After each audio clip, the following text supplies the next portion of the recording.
Hello everyone. आज की इस क्लास में एमपी असिस्टेंट प्रोफेसर एग्जाम के लिए हाल ही परीक्षाओं में जिन नए प्रश्नों को पूछा गया है उन्हें इन क्लासेस में कराया जाएगा। टोटल जो प्रश्न रहने वाले हैं 500 रहने वाले हैं। एक इन्फॉर्मेशन है आप सभी के लिए, समाजशास्त्र से संबंधित सभी परीक्षाओं के लिए यहाँ पर प्रैक्टिस सेट एंड सोशियोलॉजी के नोट्स पीडीएफ फॉर्मेट में प्रोवाइड कराए जा रहे हैं। इससे संबंधित जानकारी के लिए यहाँ पर एक व्हाट्सएप नंबर दिया गया है जिस पर आप मैसेज करके पूरी जानकारी ले सकते हैं। नंबर है 790-555-3851। एंड समाजशास्त्र के नोट्स की बात की जाए तो ये सारे टॉपिक्स आपको इसमें देखने को मिलेंगे। वन लाइनर में भी नोट्स यहाँ पर प्रोवाइड कराए गए हैं। एंड ध्यान रखिएगा ये समाजशास्त्र से संबंधित सभी परीक्षाओं के लिए उपयोगी है।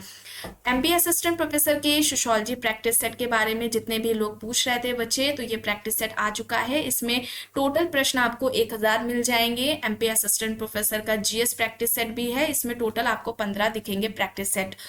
राजस्थान असिस्टेंट प्रोफेसर के जीएस प्रैक्टिस सेट की बात करें तो इसमें भी टोटल आपको 15 प्रैक्टिस सेट मिल जाएंगे। कोई भी जानकारी चाहते हैं तो दिए गए व्हाट्सएप नंबर पर आप मैसेज करके पूरी जानकारी ले सकते हैं। नंबर है 790-555-3851। बस थोड़ी देर में क्लास शुरू होने वाली है।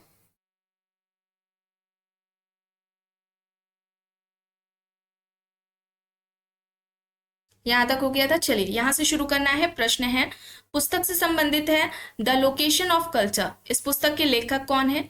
The location of culture, D Bell, Turner, H Bhabha, यूबेक। यहाँ पर ऑप्शन है द लोकेशन ऑफ कल्चर। किसकी पुस्तक है the location of culture? H Bhabha की है। यहाँ पर ऑप्शन सी हो जाएगा सही। प्रश्न है, bureaucracy in modern society. Options देख लीजिए, Peter M Blau, Milton Singer, George Ritzer, Max Weber. Bureaucracy in modern society किसके द्वारा ये पुस्तक लिखी गई है? यहाँ पर ये पीटर एम्ब्लाउ की हो जाएगी। ऑप्शन ए यहाँ पर सही हो जाएगा। अमेरिकी समाजशास्त्री हैं पीटर एम्ब्लाउ। इनकी कुछ अन्य पुस्तकें भी हैं जैसे कि exchange and power in social life है,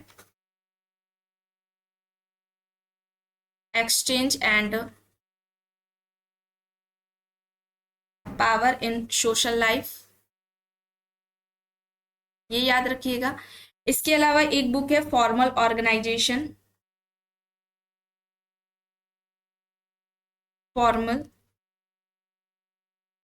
ऑर्गेनाइजेशन के नाम से है, formal organisation a comparative approach करके है।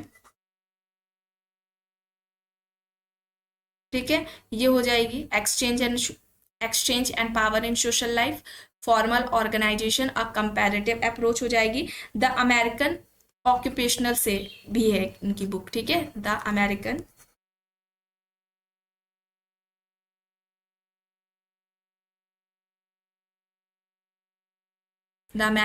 ऑक्यूपेशनल। ठीक है, तो ये कुछ इंपॉर्टेंट बुक्स थी पीटर एम्ब्लाउ की, इन्हें ध्यान में रखिएगा। चलिए अब यहाँ पर देखिए, पुस्तक है nation building in independent India. विकल्प में कार्ल मार्क्स हैं, डेविस मूर हैं, एडम स्मिथ हैं, एम.एन. श्रीनिवास हैं।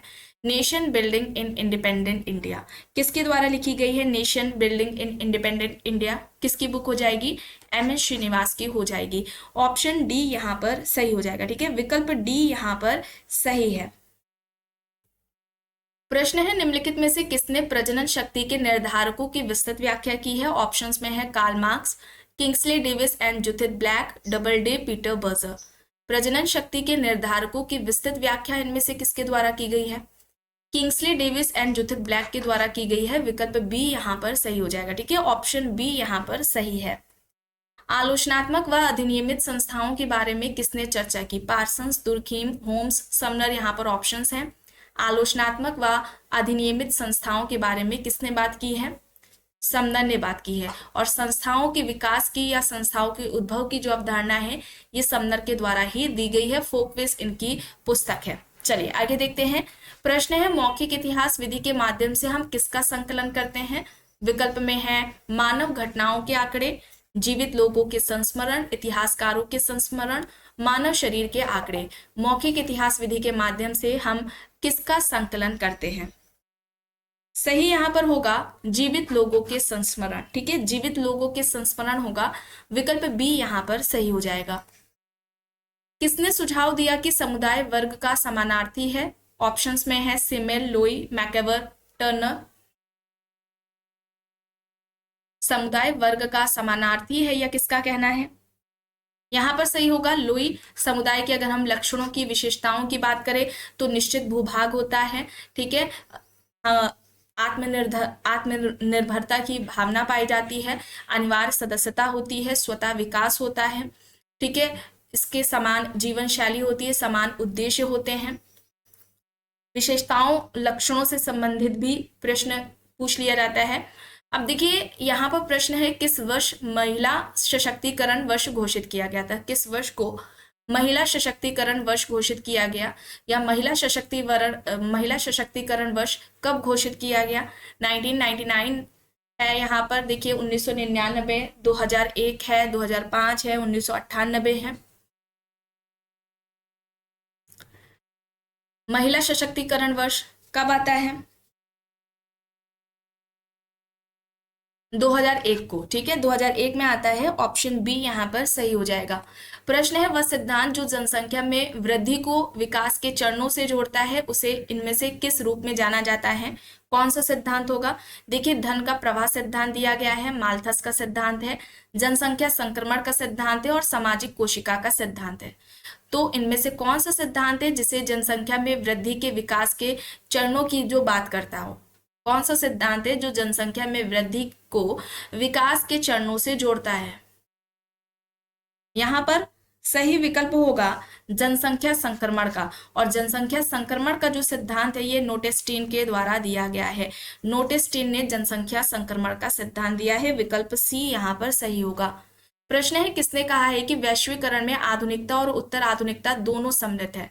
ऑप्शंस में है वॉलस्टीन, गिडेंस, रॉबर्टसन, लियोटार्ड। बताइए, वैश्वीकरण में आधुनिकता और उत्तर आधुनिकता दोनों सम्मिलित हैं, यह बात किसके द्वारा कही गई है? यहाँ पर सही होगा रॉबर्टसन, ठीक है, रॉबर्टसन होगा। ऑप्शन सी यहाँ पर राइट होगा। और रॉबर्टसन ने ही वैश्वीकरण शब्द का प्रयोग सबसे पहले किया था। वैश्वीकरण शब्द का प्रयोग सबसे पहले रॉबर्टसन ने ही किया था समाजशास्त्र में। और ये कब किया था? 1992 में रॉबर्टसन ने समाजशास्त्र में सबसे पहले वैश्वीकरण का प्रयोग 1992 में किया था। और ये वैश्वीकरण के जनक यानी भूमंडलीकरण ग्लोबलाइजेशन के जो जनक हैं वो रॉबर्टसन को ही कहा जाता है। ये याद रखिएगा, इंपॉर्टेंट है। वॉलस्टीन की बात करें तो इन्होंने विश्व व्यवस्था का सिद्धांत दिया है। वर्ल्ड सिस्टम जो थ्योरी है, विश्व व्यवस्था का जो सिद्धांत है ये रॉबर्टसन के द्वारा दिया गया है। गिडेंस की बात करें तो गिडेंस क्या कहते हैं? आधुनिकता का परिणाम वैश्वीकरण को मानते हैं, या वैश्वीकरण आधुनिकता का परिणाम है। ध्यान रखिएगा, वैश्वीकरण आधुनिकता का परिणाम है, यह किसका कहना है? एंथनी गिडेंस का कहना है, ठीक है, इंपॉर्टेंट है, इसे याद रखिएगा। चलिए अब यहाँ पर देखिए, कृषक समाज के लक्षण होते हैं सजातीयता, पारिवारिक श्रम, अल्प राजनीतिक मूल्यांकन, विशिष्ट श्रम विभाजन है। देखिए सबसे पहले बात की जाए कृषक समाज की, तो कृषक समाज की अवधारणा किसके द्वारा दी गई है? रॉबर्ट रेडफील्ड के द्वारा दी गई है। कृषक समाज की अवधारणा रॉबर्ट रेडफील्ड ने दी है। अब प्रश्न आता है, डायरेक्टली पूछा जाता है ये कॉन्सेप्ट किसके द्वारा दिया गया कृषक समाज का? तो रॉबर्ट रेडफील्ड ने दिया। अब प्रश्न आता है किस पुस्तक में दिया? तो बुक का नाम क्या है? Peasant society and culture. Peasant society and culture ये इनकी पुस्तक है। 1956 में ये पुस्तक आती है। इस पुस्तक में ही इन्होंने कृषक समाज की अवधारणा दी थी और कहा था कृषक समाज को इन्होंने अवशिष्ट समाज कहा। अवशिष्ट समाज क्यों कहा कृषक समाज को? ये कहते हैं जब रूरल सोसाइटी से ट्राइबल सोसाइटी को हम अलग कर देते हैं, जब ग्रामीण समाज से हम जनजाति समाज को अलग कर देते हैं, तो जो बचा हुआ भूभाग होता है, जो बचा हुआ अवशिष्ट भाग है, इसको ही इन्होंने कृषक समाज कहा है। ठीक है, तो यहाँ पर कृषक समाज के लक्षणों की बात हो रही है, कौन से हैं? तो यहाँ पर सजातीयता, पारिवारिक श्रम और अल्प राजनीतिक मूल्यांकन देखने को हमें मिलेगा। विकल्प ए यहाँ पर सही हो जाएगा। ठीक है, ऑप्शन ए यहाँ पर राइट आंसर हो जाएगा। चलिए आगे देखते हैं। यहाँ पर प्रश्न है, निम्न में से किसने प्रतिपादित किया कि वैश्विक बाजारीकरण वैश्वीकरण का मुख्य संचालक है? विकल्प में है हेल्ड, ओहेम, हर्स्ट, थॉमसन। वैश्विक बाजारीकरण वैश्वीकरण का मुख्य संचालक है, यह बात किसके द्वारा की गई है? ओहेम के द्वारा की गई है। विकल्प बी यहाँ पर सही हो जाएगा। भारत में परंपरा के विशिष्ट प्रतीक, जाति संगठन जो अन्यथा परंपरा के विशेष प्रतीक है। राजनीतिक आधुनिकता के लक्ष्य प्राप्त करने में सफल रहे हैं। निम्न में से किसने परंपरा की आधुनिकता के इस तथ्य को बताया है? ऑप्शंस में है Edward Shils, Firestone, Rudolf, Jameson Fredric. बताइए। भारत में परंपरा के विशिष्ट प्रतीक जातीय संगठन जो अन्यथा परंपरा के विशेष प्रतीक हैं राजनीतिक आधुनिकता के लक्ष्य प्राप्त करने में सफल रहे हैं। निम्न में से किसने परंपरा की आधुनिकता के इस तथ्य को बताया है? यहाँ पर सही हो जाएगा ऑप्शन सी रुडोल्फ। ठीक है, रुडोल्फ यहाँ पर राइट आंसर है। प्रश्न है निम्न में से कौन सी अवधारणा देरिदा ने नहीं दी? सांस्कृतिक पूंजी, परावाक उन्मुक्ता, विसंरचनावाद, विभेद है यहाँ पर। तो सांस्कृतिक पूंजी की बात देरिदा ने नहीं की थी। ठीक है, सांस्कृतिक पूंजी की बात किसने की है? बोर्दियो ने की है। बोर्दियो ने पूंजी या संपत्ति के 4 प्रकार बताए थे। ठीक है, 4 प्रकार बताए थे पूंजी की। पहले की अगर हम बात करें सामाजिक पूंजी या सामाजिक संपत्ति, दूसरी की अगर हम बात करें सांस्कृतिक पूंजी हो जाएगा। ठीक है, सांस्कृतिक पूंजी हो जाएगा।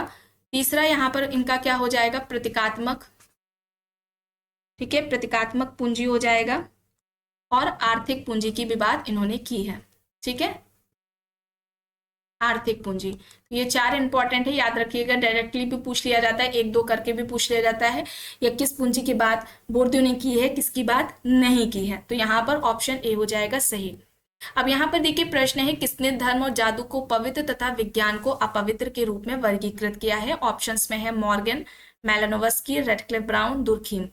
धर्म और जादू को पवित्र कहा है और विज्ञान को अपवित्र। ये आपको क्लास में भी बताया गया कई बार। यहाँ पर मैलिनोवस्की हो जाएगा, मैलिनोवस्की हो जाएगा, ऑप्शन बी होगा। ठीक है, दुर्खीम की बात करें तो दुर्खीम धर्म को पवित्र बताते हैं। ठीक है, दुर्खीम धर्म को पवित्र बताते हैं और जादू और विज्ञान को अपवित्र बताते हैं। जादू प्लस विज्ञान को ये अपवित्र बताते हैं दुर्खीम। ठीक है, इसे याद रखिएगा, इंपॉर्टेंट है। देखिए इस तरीके से पूछा जाता है। और मैलिनोवस्की की बात करें तो ये जादू के 2 प्रकार बताते हैं, सफेद जादू, व्हाइट जो मैजिक है, और ब्लैक मैजिक यानी काला जादू। सफेद जादू की बात करें तो सफेद जादू इसमें दूसरों के कल्याण की भावना होती है, अच्छाई के लिए किया जाता है। और जो काला जादू है इसमें दूसरों को कष्ट पहुंचाना, दूसरे को हानि पहुंचाना इसका उद्देश्य होता है। और प्रेम जादू की बात भी इन्होंने की है। ठीक है, प्रेम जादू को सफेद जादू में ही ये उसके अंदर ये बात करते हैं। ठीक है, अब यहाँ पर देखिए प्रश्न है समाजीकरण की प्रक्रिया अधिक प्रभावी होती है यदि अधिकरण का व्यवहार बोध पर आधारित हो, सहानुभूति पर आधारित हो, अनुभूति पर आधारित हो या फिर उपयुक्त। यहाँ पर सभी सही होगा। समाजीकरण की प्रक्रिया अधिक प्रभावी होती है यदि अधिकरण का व्यवहार क्या सही होगा? बोध पर आधारित हो, सहानुभूति पर आधारित हो, अनुभूति पर आधारित हो, यहाँ पर ये सभी सही होंगे। विकल्प डी यहाँ पर राइट आंसर हो जाएगा। ठीक है, समाजीकरण की बात करें तो जॉर्ज हर्बर्ट मीड ने, GH मीड ने सबसे पहले समाजीकरण की बात की है। समाजीकरण की अगर हम बात करें तो समाजीकरण क्या है? एक सीखने की प्रक्रिया है। याद रखिएगा, सीखने की प्रक्रिया है। चूंकि सीखने की प्रक्रिया है तो ये जीवन प्रयत्न चलेगी। ठीक है, जीवन प्रयत्न हो जाएगी ये प्रक्रिया, जीवन प्रयत्न चलेगी तो इसमें हम निरंतरता को देखेंगे। निरंतरता है, गतिशीलता इसमें देखने को हमें मिलेगी। गतिशील प्रक्रिया या गतिशीलता हो जाएगा। प्रारंभिक अवस्था से संबंधित एक प्रश्न आता है कि प्रारंभिक अवस्था समाजीकरण की क्या है? तो समाजीकरण की जो प्रारंभिक अवस्था है ये बाल्यावस्था हो जाएगी।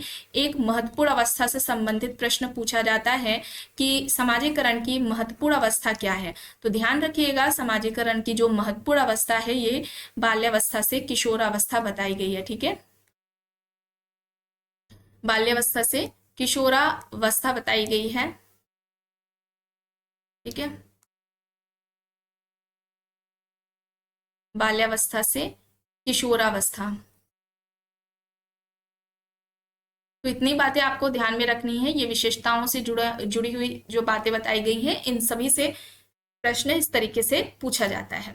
चलिए आगे यहाँ पर देखिए प्रश्न है निम्न में से कौन सा समाजीकरण का माध्यम नहीं है? परिवार, समूह, पुलिस, विद्यालय। यहाँ पर ऑप्शंस हैं, परिवार, समूह, पुलिस, विद्यालय यहाँ पर दिया गया है। तो समाजीकरण का माध्यम नहीं है यह पूछा जा रहा है, तो यहाँ पर क्या होगा? पुलिस होगा। ऑप्शन सी यहाँ पर सही हो जाएगा।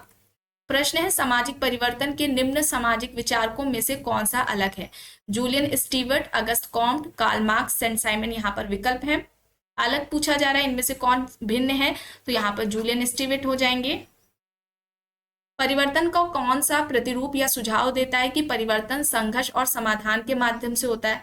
तो कौन संघर्ष, परिवर्तन की बात संघर्ष के माध्यम से करता है, संघर्ष और समाधान के माध्यम से? यहाँ पर द्वंद्वात्मक होगा, विकल्प बी यहाँ पर सही होगा। निम्न में से किसने राज्य को समस्त बुर्जुआ के समान कार्यों के प्रबंधन के लिए समिति माना? Robert A Dahl, Pareto, Karl Marx, C.W. Mills यहाँ पर है। राज्य को समस्त बुर्जुआ के समान कार्यों के प्रबंधन के लिए समिति किसने माना है? सही यहाँ पर कार्ल मार्क्स होगा। ठीक है, कार्ल मार्क्स होगा। बुर्जुआजी मार्क्स किसे कहा जाता है? बुर्जुआजी मार्क्स, ध्यान रखिएगा, बुर्जुआजी मार्क्स पैरेटो को कहा जाता है। ठीक है, यहाँ पर कार्ल मार्क्स है, ऑप्शन सी यहाँ पर सही है। प्रश्न है अगस्त कॉम्ट की, देखिए मृत्यु से संबंधित प्रश्न आ रहा है। मृत्यु कब हुई थी? तो 5 सितंबर 1857 में हुई थी। जन्म इनका कब हुआ है ये आपको कमेंट बॉक्स में बताना है, आपको बताया गया है क्लास में। ठीक है, यहाँ पर 5 सितंबर 1857 होगा, विकल्प बी यहाँ पर सही हो जाएगा। अगस्त कॉम्ट जो कि समाजशास्त्र के जनक हैं। प्रश्न है ज्ञान के विकास के 3 स्तरों के नियम का प्रस्ताव किसने दिया? विकल्प में दुर्खीम है, अगस्त कॉम्ट है, मार्क्स है और पार्सन्स यहाँ पर दिए गए हैं। ज्ञान के विकास के 3 स्तर या ज्ञान के विकास के 3 नियम किसके द्वारा बताए गए हैं? अगस्त कॉम्ट के द्वारा बताए गए हैं, विकल्प यहाँ पर बी हो जाएगा सही। अच्छा, किस पुस्तक में इन्होंने बात की है? बुक का नाम क्या है? पॉजिटिव फिलॉसफी, याद रखिएगा, पॉजिटिव फिलॉसफी इनकी बुक है। और इसी बुक में इन्होंने ज्ञान के 3 नियम या ज्ञान के विकास के 3 स्तर की बात की है। इसी में ये प्रत्यक्षवाद की भी बात करते हैं। ठीक है, प्रत्यक्षवाद की अवधारणा इन्होंने दी थी, इसी बुक में बात की है। विज्ञानों का वर्गीकरण भी इन्होंने दिया है इसी में। ठीक है, विज्ञानों का जो वर्गीकरण है उसकी बात भी पॉजिटिव फिलॉसफी में ही इन्होंने की है। चलिए आगे देखिए, यहाँ पर प्रश्न है निम्न में से किसने समाज को 3 भागों में विभाजित किया है? सैनिक समाज, विधिक समाज और औद्योगिक समाज। यहाँ पर विकल्प में है Spencer, Auguste Comte, Durkheim, Jones. समाज को 3 भागों में सैनिक समाज, विधिक समाज और औद्योगिक समाज में विभाजित किया है। तो यहाँ पर अगस्त कॉम्ट होंगे। ठीक है, स्पेंसर की बात करें तो उन्होंने समाज के 2 प्रकार बताए थे, सैनिक या शिकारी समाज।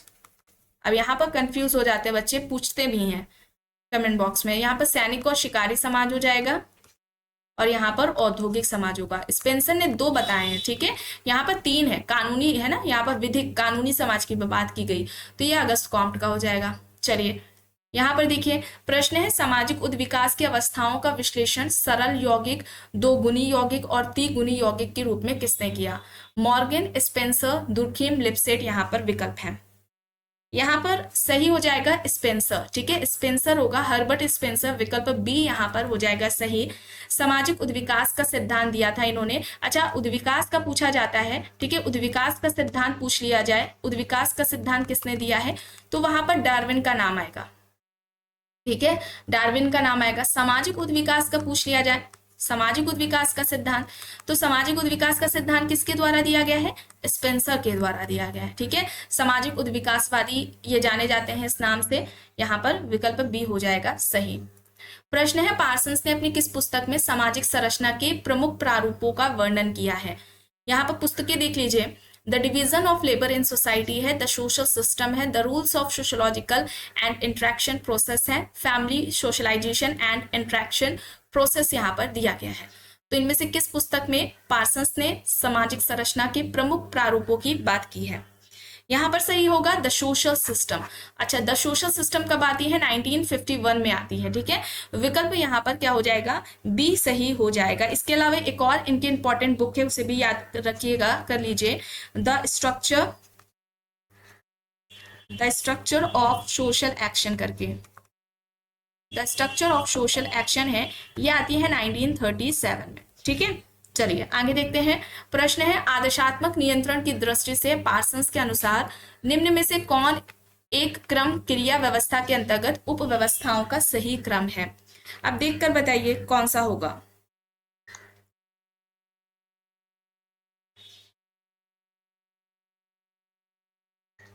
सही यहाँ पर होगा विकल्प बी, सांस्कृतिक उपव्यवस्था, सामाजिक उपव्यवस्था, व्यक्तित्व उपव्यवस्था और व्यवहारात्मक उपव्यवस्था। ऑप्शन बी यहाँ पर सही हो जाएगा।